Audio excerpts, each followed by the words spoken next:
नमस्कार साथियों, मैं सूरज तिवारी।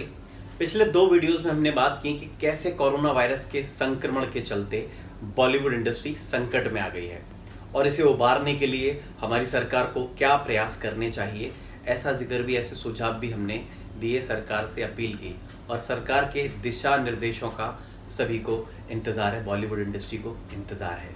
लेकिन सरकार के साथ बॉलीवुड इंडस्ट्री को भी आगे आना होगा, यानी कि हमारे फाइनेंसर्स को, हमारे प्रोड्यूसर्स को, हमारे फिल्म मेकर्स को, हमारे डिस्ट्रीब्यूटर्स को, एग्जीबिटर को भी कुछ सेक्रीफाइसेस करने पड़ेंगे, नए चांसेस लेने पड़ेंगे, रिस्क लेने पड़ेंगे, जिससे कि हमारी फिल्म इंडस्ट्री दोबारा ढर्रे पर आ जाए, दोबारा पटरी पर आ जाए और काम लगातार होना शुरू हो जाए। लेकिन ये जितना लेट होगा उतने ही इंडस्ट्री के टारगेट बढ़ जाएंगे, आगे चले जाएंगे। तो चलिए शुरू से शुरू करते हैं, रास्ते निकालते हैं, और वो तो निकालने ही पड़ेंगे। तो डर से लड़ते हैं, ना कि कोरोना से। फेडरेशन के प्रेसिडेंट श्री BN तिवारी जी का कहना है और बाकी के एसोसिएशन के पदाधिकारियों का भी कहना है कि वो सरकार के दिशा निर्देशों का इंतज़ार कर रहे हैं। वहीं दूसरी ओर डायरेक्टर एसोसिएशन के प्रेसिडेंट श्री अशोक पंडित जी का कहना है कि शूटिंग्स, चाहे वो टीवी की हों या फिल्म्स की हों, उनको दोबारा से शुरू होने में शायद सितंबर या अक्टूबर तक का वक्त लग सकता है, हमें धैर्य बनाकर रखना होगा। वहीं प्रसिद्ध फिल्म समीक्षक कोमल नाहटा जी लगातार अपडेट्स दे रहे हैं फिल्म इंडस्ट्री से जुड़ी हुई चीज़ों की, इंडस्ट्री को कैसे रिवाइव करना चाहिए, वो अपने सुझाव लगातार दे रहे हैं, साझा कर रहे हैं। तो बात करते हैं कि इंडस्ट्री में इस लॉकडाउन खुलने के बाद में किस तरह के स्टेप्स लेने चाहिए। तो सबसे पहले तो हमें हमारे फाइनेंसर्स का और प्रोड्यूसर्स का मनोबल लगातार बढ़ाए रखना है, उनकी हौसला अफजाई करते रहनी है, ताकि वो खुलने के बाद भी फिल्में ज़रूर बनाएं।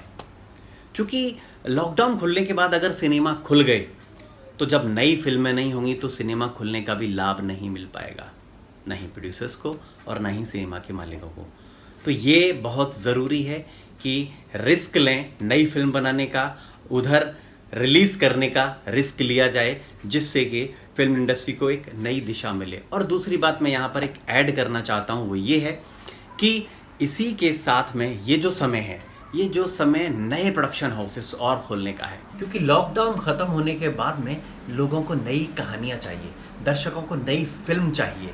और जो इस संकट काल में लॉकडाउन खुलने के बाद नियमों का पालन करने के बाद में फिल्में बना लेगा, रिलीज़ कर लेगा, दिखा लेगा, यकीन मानिए कि वो आने वाले समय का एक एंटरप्रेन्योर बनेगा। साथियों, जैसे कि प्रकृति का नियम है बदलाव का, वैसा ही इंसान का भी है।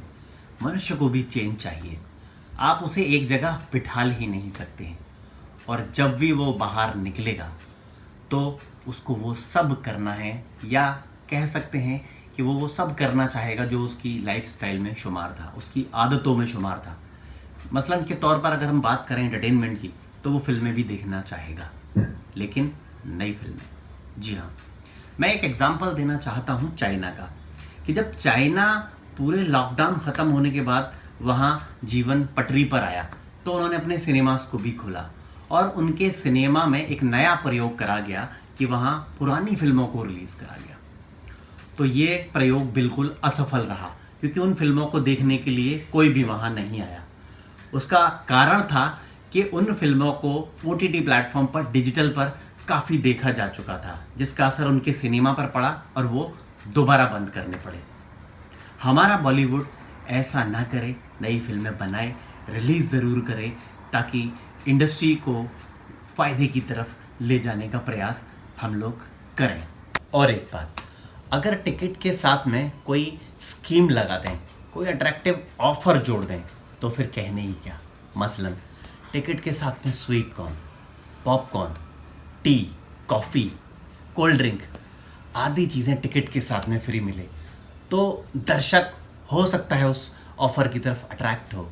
और इसके साथ ही जैसे कि एक टिकट ले, दूसरी टिकट की बुकिंग पे उसको 50% की छूट मिल जाए, या कुछ इतनी टिकट लेने पर ये एक टिकट फ्री मिल जाए, वगैरह वगैरह। ऐसे ऑफ़र बहुत सारे हो सकते हैं जो सिनेमा ओनर्स को या एग्जीबिटर को ही तय करने पड़ेंगे, ज़्यादा से ज़्यादा दर्शकों को ऑडिटोरियम में बुलाने के लिए दोबारा से।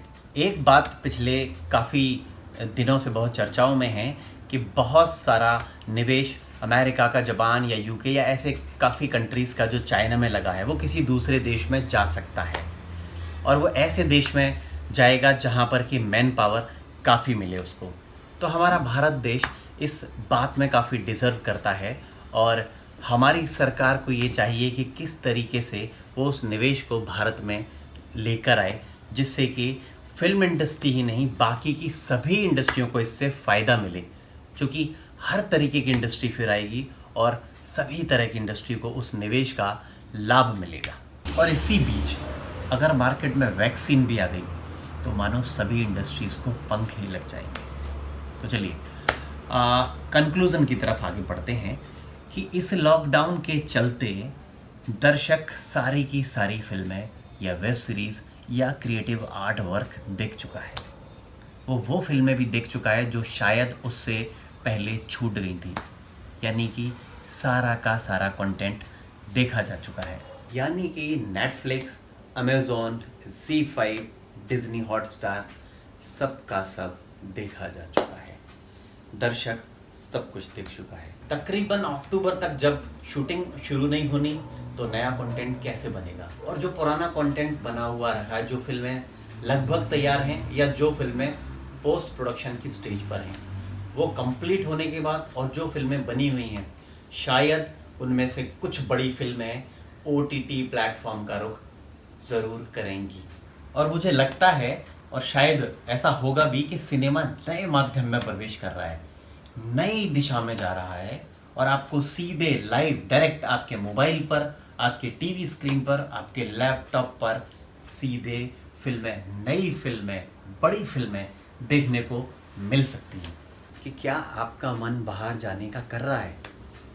सच में सबका दिल बाहर जाने का कर रहा है, और जब बाहर जाएंगे तो कुछ एंटरटेनमेंट तो चाहिए ही। और एंटरटेनमेंट की जब बात करते हैं तो लगभग सबसे पहली चॉइस फिल्म देखना ही होता है। जी हाँ, सभी की चॉइस पहली फिल्म देखना ही होता है। तो इस तरह से फिल्मों का जादू एक बार फिर से देखने को मिलेगा, फिल्मों का ये करिश्मा एक बार फिर से देखने को मिलेगा। तो बनी हुई फिल्में जल्दी रिलीज हों और मेकर्स नई फिल्में भी ज़रूर बनाएं, एग्जीबिटर्स कुछ सेक्रीफाइसेस करें, और हमारी सरकार बॉलीवुड को अच्छे पैकेज दे, और आप यानी कि हमारे दर्शक लॉकडाउन खुलने के बाद पूरे नियम के साथ में फिल्में देखने ज़रूर जाएं और अपने आप को एंटरटेन करें। इसी के साथ मैं सूरज तिवारी आपसे विदा लेता हूँ। नमस्कार।